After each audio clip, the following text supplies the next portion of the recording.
बिस्मिल्लाहिर्रहमानिर्रहीम। शुरू अल्लाह के नाम से जो बड़ा मेहरबान और निहायत ही रहम करने वाला है। तमाम अहबाब दुरूद पाक पढ़ लीजिए। अल्लाहुम्मा सल्ली अला मुहम्मद व अला आलि मुहम्मद कमा सल्लैता अला इब्राहीम व अला आलि इब्राहीम इन्नका हमीदुम मजीद। अल्लाहुम्मा बारिक अला मुहम्मद व अला आलि मुहम्मद कमा बारकता अला इब्राहीम व अला आलि इब्राहीम इन्नका हमीदुम मजीद। अल्लाह के प्यारे नबी जनाब मोहम्मद सल्लल्लाहु ताला अलैहि वसल्लम की ज़ात गिरामी ने इंसानों के तमाम मसाइल के हर एक पहलू के ऊपर रोशनी अता फरमाई। दीन इस्लाम में इनफरादी चीजों को, मतलब अकेले करने के कामों को ज्यादा तरजीह नहीं दी गई, बल्कि इंसानों में बराबरी के साथ इज्तिमाइयत पैदा करने को तरजीह दी। दीन का ये बड़ा अहम पहलू है और दुनिया ने भी इससे बहुत कुछ सीखा है। मुसलमानों ने भी और बाकी दुनिया के लोगों ने भी प्यारे नबी अलैहिस्सलातु वस्सलाम की इन तालीमात से बहुत कुछ हासिल किया। मिसाल के तौर पर आप नमाज पढ़ते हैं, जब आप अकेले नमाज पढ़ते हैं तो नमाज पढ़ने का सवाब मिलता है, लेकिन जब आप जमात के साथ नमाज पढ़ते हैं तो नमाज पढ़ने का भी सवाब मिलता है, जमात के साथ नमाज पढ़ने का भी सवाब। आप खाना खाते हैं, अपना पेट भर लेते हैं, लेकिन आप जब दस्तरखान पर इज्तिमाइयत के साथ खाना खाते हैं तो दूसरों को खिलाने का भी सवाब साथ। आप इनफरादी तौर पर कोई दीन का काम करते हैं, अपनी जात के लिए करते हैं, जब इज्तिमाई तौर पर करते हैं तो उसका फायदा दूसरों तक पहुंचता है। यानी हमारे नबी हजरत मोहम्मद रसूलुल्लाह सल्लल्लाहु अलैहि वसल्लम ने हमें यह तालीम दी है कि हमने मैं परस्ती छोड़ दी है, अपनी अना को छोड़ दिया है। नमाज में भी यही तालीम है। जब हम सजदा करते हैं, अल्लाह के हुजूर जब झुकते हैं ना, रुकू के बाद जब सर जमीन पर रखते हैं तो सबसे आला तरीन कलमा पढ़ते हैं, सुभान रब्बियल। मतलब इस बात का ऐलान करते हैं कि या अल्लाह, कायनात में मैं तो कुछ भी नहीं हूं, बंदा कुछ नहीं, मेरी ताकत कुछ नहीं, इस्तिताअत कुछ नहीं, हुस्न कुछ नहीं, पावर कुछ नहीं, जवानी कुछ नहीं, दौलत कुछ नहीं, सर भी जमीने न्यास तेरे आगे झुका दिए। और इस बात का ऐलान करता है सजदे में एक ईमान वाला कि पूरी कायनात में अगर सबसे आला तरीन कोई जात है तो अल्लाह करीम। आजिज़ी सिखाई नमाज में भी, इबादत में भी रसूलुल्लाह सल्लल्लाहु अलैहि वसल्लम ने हमको आजिज़ी सिखाई। और सिर्फ ये इसलिए थोड़ी कि नमाज में ही आजिज़ी करनी थी। हम लोग दीन पढ़ते हैं, आपने सुना होगा सहाबा में 10 सहाबी ऐसे हैं जिनको अशराए मुबश्शरा कहते हैं। मतलब उनको अल्लाह ने दुनिया में ही कह दिया, रसूलुल्लाह सल्लल्लाहु अलैहि वसल्लम ने दुनिया में बता दिया कि तुम जन्नत में जाओगे 100%।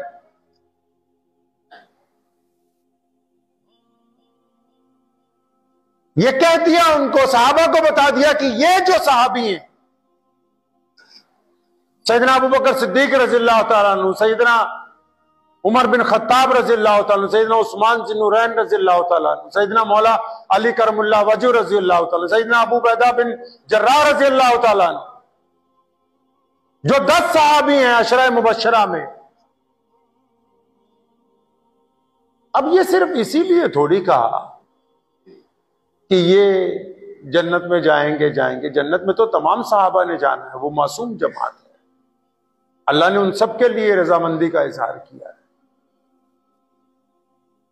इन 10 उलुल आजम सहाबा की अजमत रसूलुल्लाह सल्लल्लाहु अलैहि वसल्लम ने इसलिए बयान की ताकि अपनी कौम को, अपने लोगों को ये बात भी साथ में समझ में आ जाए कि जब नबी अलैहिस्सलाम तुम्हारे दरमियान नहीं होंगे तो जिन 10 आदमियों का तुमने कहना मानना है, जिनके आगे चुप हो जाना है, जिनके फैसले को तस्लीम कर लेना है, वो ये लोग हैं। सैयदना अबू बकर सिद्दीक रज़ियल्लाहु तआला अन्हु को नबी अलैहिस्सलाम ने अपनी जिंदगी में, अपनी मौजूदगी में, नबी अलैहिस्सलाम ने किसी की इक्तदा में नमाज नहीं पढ़ी, वो इमामुल अंबिया है, उनके पीछे लोग नमाज पढ़ते हैं, लेकिन खुद नबी अलैहिस्सलाम तशरीफ फरमा हुए, सैयदना अबू बकर सिद्दीक को कहा अपने सामने की सहाबा को नमाज पढ़ाओ। उसका मतलब क्या है? उसका मतलब यह है कि जब नबी अलैहिस्सलातु वस्सलाम इस दुनिया में नहीं होंगे, पर्दा फरमा जाएंगे, तो अबू बकर की इताअत करना, फरमा बरदारी करना तुम्हारे सामने नमूना पेश किया गया।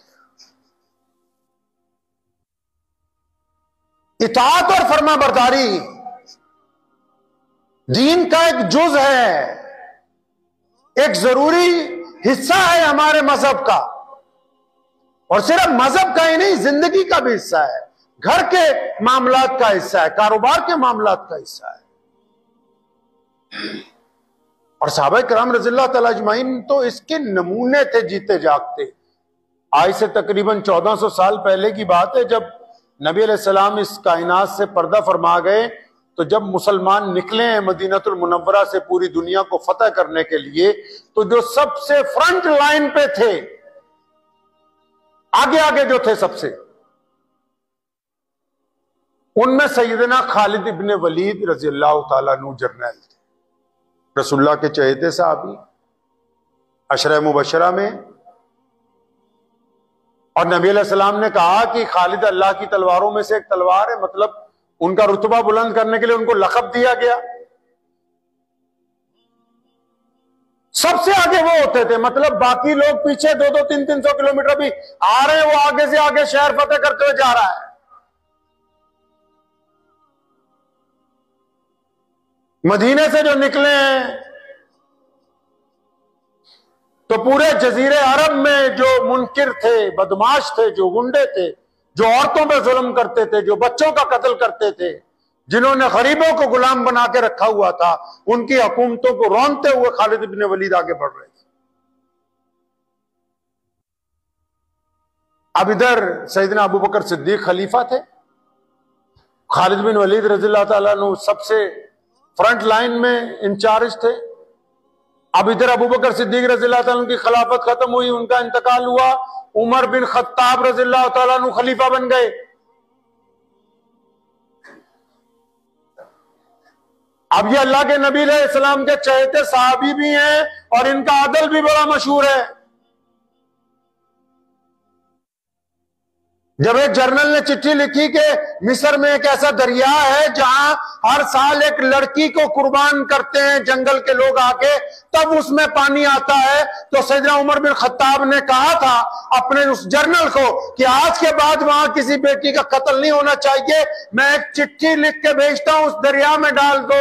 और उस चिट्ठी में लिखा उमर बिन खत्ताब रज़ियल्लाहु ताला अन्हु ने कि उमर बिन खत्ताब रसूलुल्लाह सल्लल्लाहु अलैहि वसल्लम का जो सहाबी है, वो तुझे दरिया को हुक्म देता है कि अगर तू अल्लाह के हुक्म से बहता है तो बहता है, वरना हमें तेरी कोई जरूरत नहीं।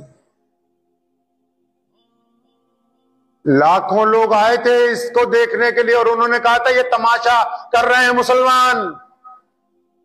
दरियाए नील के दोनों तरफ जब पानी सूख गया, लोगों को पता लगा कि यहां इस्लामी हुकूमत है और अब दरिया में लड़की को ज़िबा नहीं किया जाएगा इस साल। लाखों लोग ये तमाशा देखने के लिए आए और उधर सैयदना अबू उबैदा बिन जर्राह रज़ियल्लाहु अन्हु ने वो खत खलीफा का दरिया के अंदर डाल दिया, सूखी जमीन के ऊपर वो खत रख दिया। रात गुजरी, फजर के वक्त जो दरिया में पानी आना शुरू हुआ है, आज 1400 साल गुजर गए दरियाए नील को, वो पानी जो है एक रत्ती कम नहीं हुआ। दुनिया के सारे बहरी बेड़े उसी दरिया में से निकल के समुद्र के अंदर दाखिल होते हैं। ये मोहम्मद रसूलुल्लाह सल्लल्लाहु अलैहि वसल्लम के सहाबा का ईमान है। अब उमर रज़ियल्लाहु अन्हु ने क्या किया? फ्रंट लाइन पे जो खालिद इब्न वलीद है, जो 10 साल से कई मुल्क फतह करके मुसलमानों को दे चुका है, इधर से खिलाफत ने हुक्मनामा जारी किया कि इब्न वलीद तुम्हें उतार दिया है, तुम जिस ओहदे पे हो तुम्हें इस ओहदे से हटाया जा रहा है फौरन। और तुम्हारे ही लश्कर में तुम्हारे जो नायब हैं सैयदना अबू उबैदा बिन जर्राह रज़ियल्लाहु तआला अन्हु, वो भी अशरा मुबशरा में हैं, अमीनुल उम्मत हैं। इधर से खिलाफत से हुक्म जारी हो गया कि खालिद आज से तुम नहीं हो इंचार्ज, आज से अबू उबैदा बिन जर्राह है। अब हुक्मनामा जब पहुंचा है तो सारी जगह वहां फौज में खलबली मच गई कि ये क्या हो गया? एक ऐसे इंसान को हटा रहे हो जिसने दर्जनों हुकूमतें तुम्हारी झोली में डाल दी। अबू उबैदा बिन जर्राह रज़ियल्लाहु तआला अन्हु खुद भी बड़े हैरान हुए भी, ये अब खलीफा का हुक्म है, मानना तो पड़ेगा ही। चार्ज दे दिया। अब जिस पहली रात को चार्ज दिया उसी दिन मुसलमानों की माहियत पर एक जगह जबरदस्त हमला जो है दुश्मन ने कर दिया। मुखबरों ने आके अबू उबैदा बिन जर्राह रज़ियल्लाहु तआला अन्हु को कहा कि मुसलमानों के सरदार, अगर वहां फौरी तौर पर मदद ना पहुंची तो इस अंदाज से वो लोग घेरे गए हैं कि वो सारे के सारे मारे जाएंगे, हमारे हाथ सिवाय उनके जनाजों के और कुछ नहीं लगने वाला। अब ये परेशान क्यों? क्योंकि ऐसी जंगों का एक्सपर्ट तो वही है खालिद इब्न वलीद रज़ियल्लाहु अन्हु, जिसको रात सस्पेंड किया है, जिसको ये भी नहीं बताया भी तुझे उतारा क्यों है ओहदे से। अब उसको किस मुंह से जाके कहें कि मियां मुसीबत पड़ गई? अभी ये सोच ही रहे हैं, बड़ी सोच विचार के बाद फैसला किया कि नहीं, खालिद से बात करनी चाहिए, क्योंकि उनको जो तजर्बा है इस मैदान का, इस खित्ते का, तो उसका फायदा हमें लेना ही पड़ेगा। अभी जब उनके खेमे में पहुंचे तो देखा खालिद इब्न वलीद तो बाहर से आ रहे हैं, अपने घोड़े से उतर रहे हैं। तो पूछा इब्न वलीद कहां से आ रहे हो? फरमाया मुझे भी मुखबरों ने आके इत्तला दे दी थी कि फलां जगह हमारी एक टुकड़ी फंस गई है। अब मैंने सोचा इब्न वलीद अगर जर्नल नहीं है तो आम सिपाही तो है, एक सिपाही की भी जिम्मेदारी बनती है कि वो अपने साथियों का साथ दे। तो कहता उन सबको मैं बचा के जो है वापस लेके आ गया। ये किस्सा इसलिए सुना रहा हूं कि खालिद इब्न वलीद ने ये सिखाया इंसानों को कि ओहदा नहीं कुछ होता, मर्तबा कोई बड़ी बात नहीं है। आज हम यहां हैं, कल को कोई और होगा। मकसद बड़ी चीज है, ओहदा बड़ी चीज नहीं। उन्होंने ये तरबियत दी, मुसलमानों को ये समझाया कि देखो खलीफा ने भी किसी मसलियत के तहत मेरी जगह किसी और को लगा दिया, लेकिन मुझे हटाने का मतलब ये तो नहीं है कि मैं सारा काम वाम छोड़ के कहूं कि नहीं जी मैं तो बहुत बड़ा आदमी था, मेरी बेइज्जती हो गई, मेरे साथ ये कर दिया, मेरे साथ वो कर दिया। कभी भी एक लफ्ज जुबान से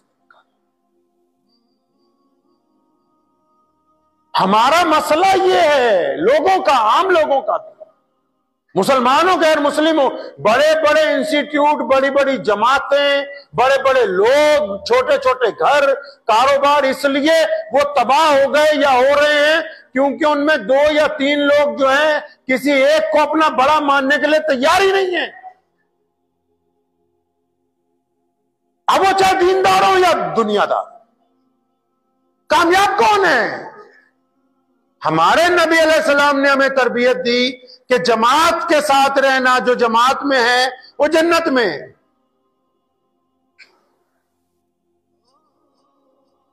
वरना ये इमाम के लिए जो जगह बनाई है मेंबर, अगर ये 4-5 मेंबर यहां बना देते, एक में सदर साहब खड़े हो जाते, एक में इमाम साहब खड़े हो जाते, एक में जनरल सेक्रेटरी खड़ा हो जाता, एक में मेंबर साहब खड़े हो जाते, एक में मुतवल्ली साहब खड़े हो। दीन सिर्फ नमाज पढ़ने के लिए थोड़ी है, समझने के लिए। जिंदगी के राज रखे हैं अल्लाह के अल्लाह ने इसमें। जिस तरह नमाज में एक इमाम की इक्तदा है, जो है किसी बात पर ना इत्तफाकी का इजहार करें, अलग अलग तरह की बोलियां बोले, तो जब उसके पास पहुंचे जो वो फैसला करे उसके आगे सर हमें तस्लीम कर देना चाहिए। कोई तो मुकाम हो जहां पर आना रुक जाए आपकी, कोई जगह तो। ये बड़े बड़े मदरसों के टुकड़े हुए हैं, जमातों के दो दो टुकड़े हुए हैं, क्यों? इनका मसला दीन नहीं है, इस्लाम इनका मसला नहीं है। कई लोग समझते जी ये तो दीन की वजह, अरे दीन इनका मसला होता तो ये खालिद बिन वलीद की तरह चंद कदम पीछे हट के कहते कि मैं तो अबू उबैदा बिन जर्राह की इमामत के अंदर भी तैयार हूं। इतनी बड़ी वो एक आदमी चला रहा है, कई कई लाख मुलाजिम हैं, लेकिन वो तब कामयाब हैं जब वो एक टीम की तरह अपनी अपनी बात को छोड़ देते हैं। जब उनकी टीम का जो इंचार्ज होता है, अगर वो किसी बात को कहता है कि नहीं इसी तरह काम किया जाएगा, फिर उसमें फायदा हो या नुकसान, वो इस बात को समझ लेते हैं कि हमारा लीडर जो कह रहा है हमको इसके मुताबिक ही काम करना। बड़ी बड़ी इंडस्ट्रियां कैसे चलती, वो भी तो टीम वर्क से चल रही। बड़े इदारे कैसे चलते हैं? तो ये घर क्यों टूट रहे हैं? 10 फुट की दुकान के 2 टुकड़े क्यों हो रहे? क्यों? क्योंकि जज्बा नहीं है अपने में से किसी एक को बड़ा मानने का। और इस्लाम ने तो पहले दिन ही सिखाया, तमाम इबादत के दरमियान सिखाया हमें कि किसी एक की पैरवी इत्तबा करोगे, अपने अमीर की इत्तबा करोगे तो कामयाब रहोगे। तो क्या हमने दीन से ये बात सीखी है अपने घर में, या हम दूसरे की बेइज्जती करना, दूसरे की पीठ के पीछे बुराई करना, दूसरे की टांगें खींचना?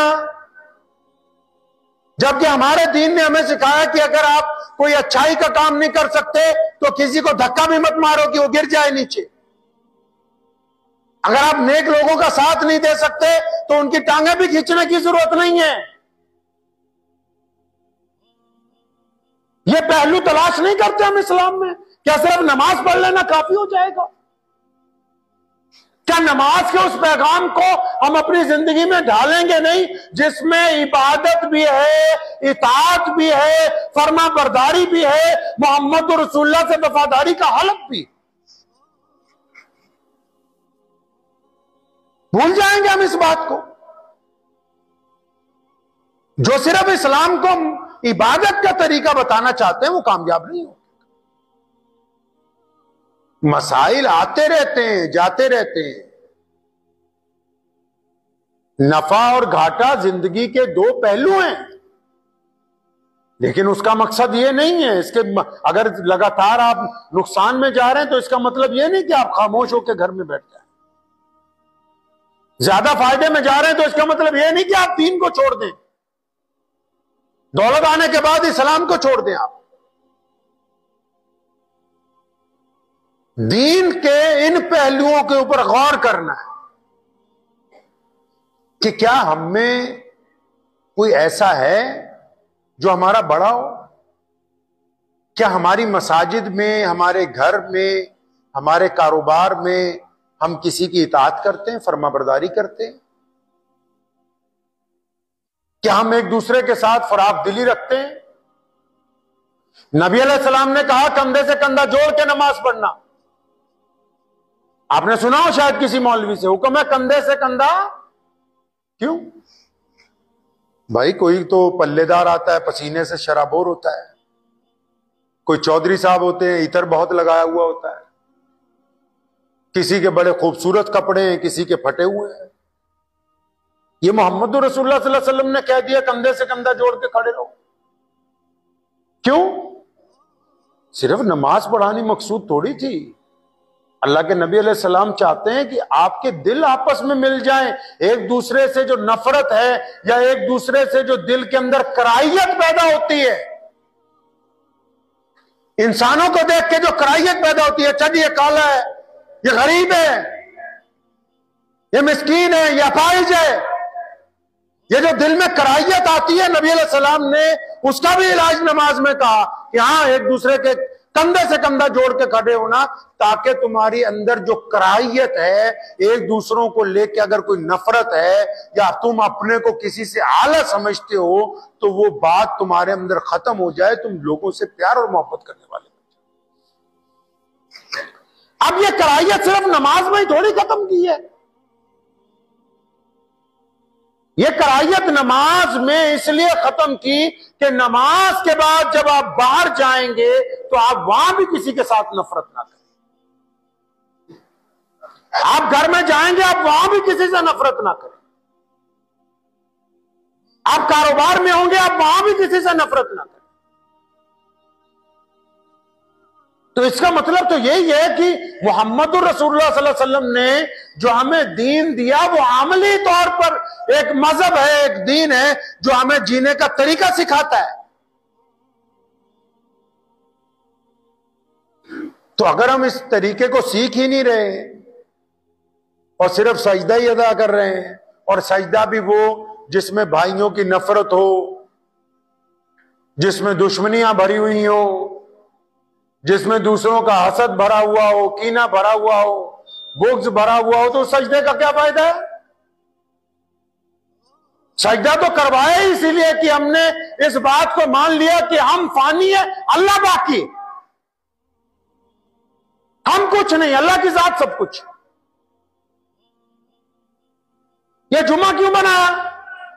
घर पे भी नमाज पढ़ लेते। जुमे को इतनी अहमियत क्यों दी? ताकि हम एक दूसरे के दुख दर्द को बांट सकें। अगर कोई खुशी हो तो उसको भी एक दूसरे के दरमियान ले आ सके। कोई परेशान हाल हो, उसकी खबरगिरी कर सके।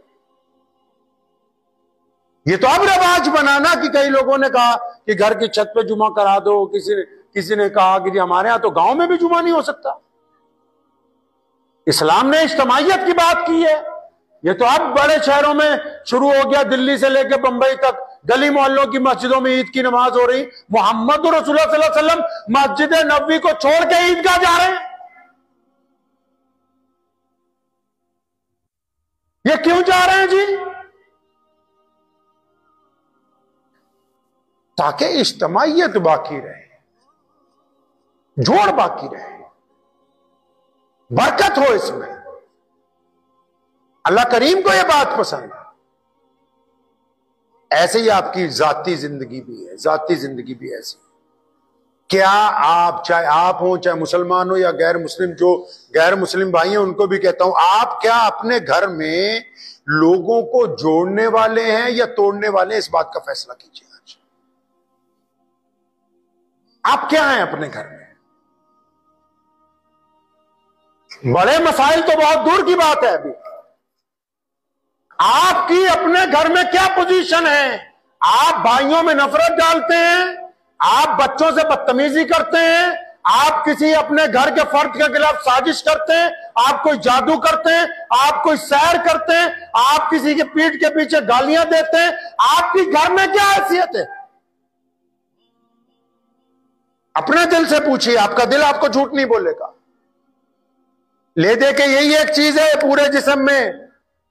आप जुबान से जितना मर्जी झूठ बोलते रहे, चेहरे जैसे मर्जी बना लें, जब आप बिस्तर पर लेट के अकेले इसको पूछोगे, ये झूठ नहीं बोलेगा कभी। अपने ज़मीर से पूछे ना पहले कि हमारी घर में क्या पोजीशन है।